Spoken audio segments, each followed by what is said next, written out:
BW ketemu lagi di BW Lounge. Assalamualaikum warahmatullahi wabarakatuh. Tidak terasa hari ini ketika rekaman dibuat itu sudah nyaris 1 bulan virus corona menyerang dan menghardik kita semua. Semula diumumkan oleh Presiden Jokowi 2 Maret hanya 2 orang.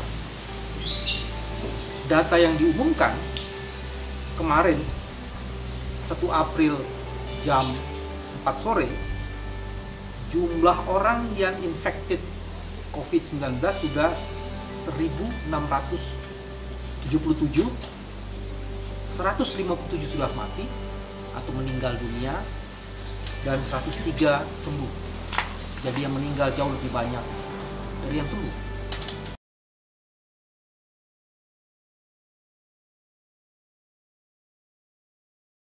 Itu fakta yang tak bisa diingkari. Tapi selalu saja di setiap himpitan kesempitan ada kesempatan, ada hikmah, dan ada kemaslahatan. Hari ini kita akan melihat, mengulik apa saja yang menarik dari sebuah bencana bagi kepentingan kemaslahatan. Di dalam kesempitan ada kesempatan dan ada hikmah yang bisa kita pelajari, terutama bagi orang-orang yang berpikir. Sobat BB, coba perhatikan. Betul, COVID adalah bencana. Tapi lihat hal lain yang bisa dilihat dari perspektif yang positif. Di keluarga misalnya, waktu orang tua bersama keluarga jauh lebih banyak.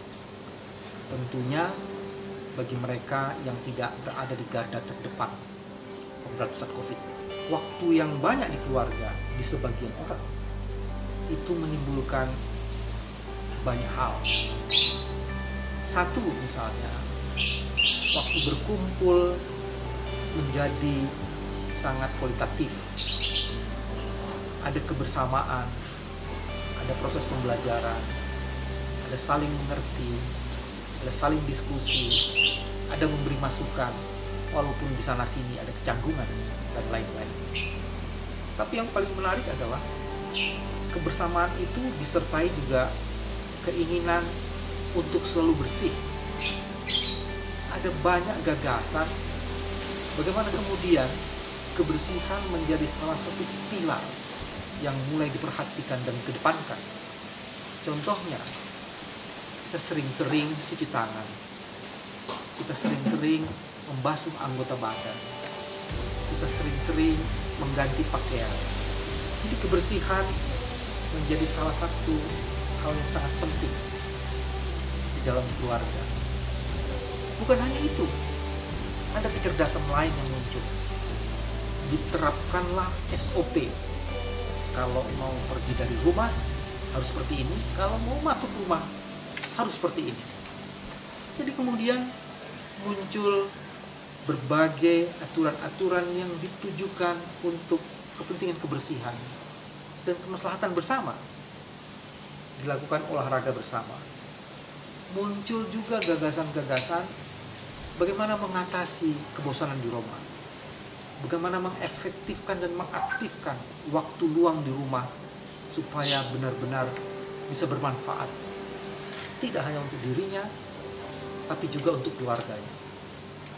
Bahkan kemudian secara serta-merta muncul juga rasa keprihatinan, muncul juga rasa solidaritas yang biasanya tidak pernah menjamah tangga, tapi kemudian sekarang mulai mencoba mengamati tetangganya. Kalau tetangganya kurang beruntung, di sebagiannya sekarang mulai mencoba take care dan membantu tetangganya. Jadi muncul semacam sensitivitas dan muncul juga semacam solidaritas sosial. Dan ini sebagiannya karena dampak corona COVID-19 dilihat dari perspektif yang lain. Lebih dari itu, orang-orang juga punya banyak kesempatan untuk membaca buku lebih banyak. Banyak juga kesempatan untuk membaca situasi ruang-ruang sosial lebih baik lagi. Pendeknya, di keluarga, kualitas kebersamaan dan membangun keluarga menjadi lebih keren. Sobat BW, dampak ternyata juga menyergap orang-orang yang bekerja harian, orang-orang yang mendapatkan penghasilan dari bekerja harian. Itu adalah sesuatu yang harus berat sekali dihadapi. Tapi dari sisi yang lainnya, ternyata sekarang sebagian dari mereka mencoba keluar dari himpitan dan tekanan keadaan. Ada berbagai usulan, ada berbagai kreativitas, ada berbagai pikiran yang sekarang mulai diajukan, mulai difikirkan dengan sangat serius untuk keluar dari jebakan keterpurukan. Mereka sebagiannya sudah mulai ancang-ancang untuk mulai berpikir mencari pekerjaan, mencari nafkah dari nafkah-nafkah tradisionalnya terdahulu. Memang di sebagian orang yang sangat miskin akan kesulitan untuk keluar, tapi banyak juga orang-orang yang kemudian mulai membantu. Itu sebabnya muncul satu gagasan, misalnya bantu satu, ajak dua. Itu gagasan itu muncul. Dan saya menambahkan satu lagi, kabarkan tiga. Jadi kita membantu satu orang, kita membantu satu orang, mengajak dua orang lainnya untuk membantu satu orang, dan mengabarkan kepada tiga orang lainnya untuk bisa mengajak dan membantu. Jadi itu ide-ide yang muncul. Sebagian lainnya misalnya kalangan influencer, kalangan public figure, mereka mencoba membantu sesamanya. Mereka berlomba-lomba untuk membantu orang-orang yang perlu dibantu. Perlombaan berbuat kebaikan itu muncul. Di sana sini ada tudingan ria, tapi sebagiannya memang dilakukan secara ikhlas. Dan inilah saat dimana kita melihat dengan sungguh-sungguh masivitas orang untuk berbuat kebaikan.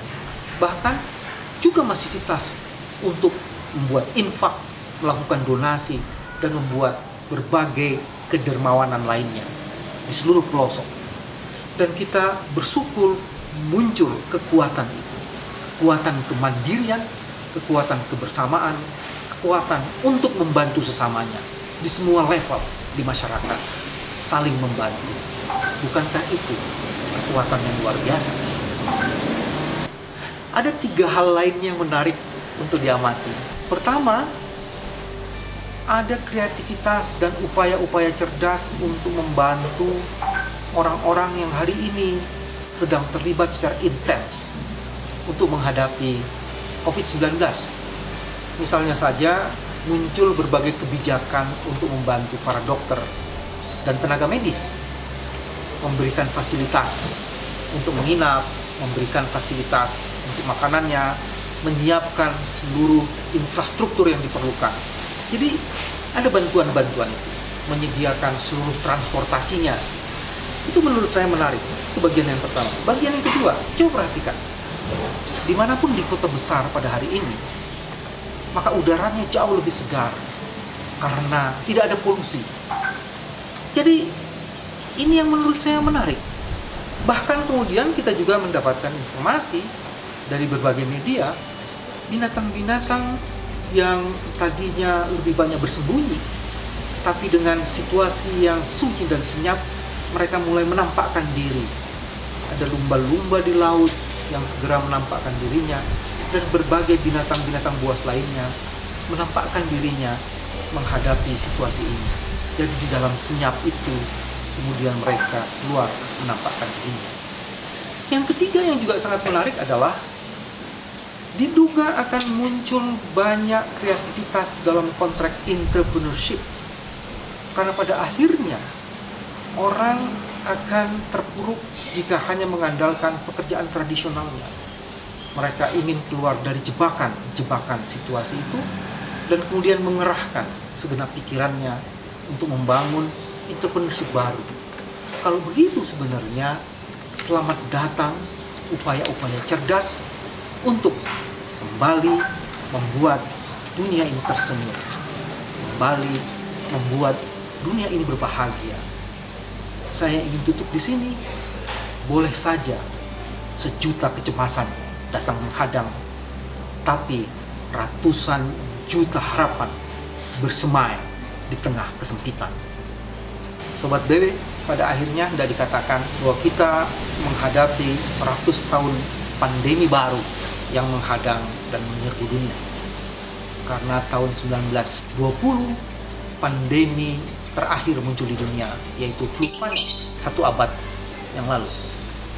Tapi kita meyakini seluruh akibat dan dampak yang muncul akibat pandemi COVID-19 ini di sisi lainnya juga menimbulkan harapan-harapan baru. Harapan ingin segera menuntaskan dan menaklukkan COVID ini, dan juga muncul berbagai inisiatif yang bisa membalut kemaslahatan kita, yang bisa mewujudkan bahwa solidaritas, kebersamaan, bersatu padu bisa membuat sesuatu yang tadinya tak pernah terfikirkan. Di dalam sempit ada kesempatan, di dalam sebuah tantangan ada harapan untuk membangun kemaslahatan. Kita boleh bersedih, tapi kita harus terus menghidupkan harapan. Hanya harapan itulah yang bisa menaklukkan dan mewujudkan cita-cita. Selamat datang harapan baru. Selamat datang cita-cita baru. Dan kita akan terus bersemayam bersama bunga-bunga yang mekar setiap hari. Terima kasih. Sampai jumpa lagi di BW Lounge selanjutnya. Assalamualaikum warahmatullahi wabarakatuh. Bambang Wijoyanto.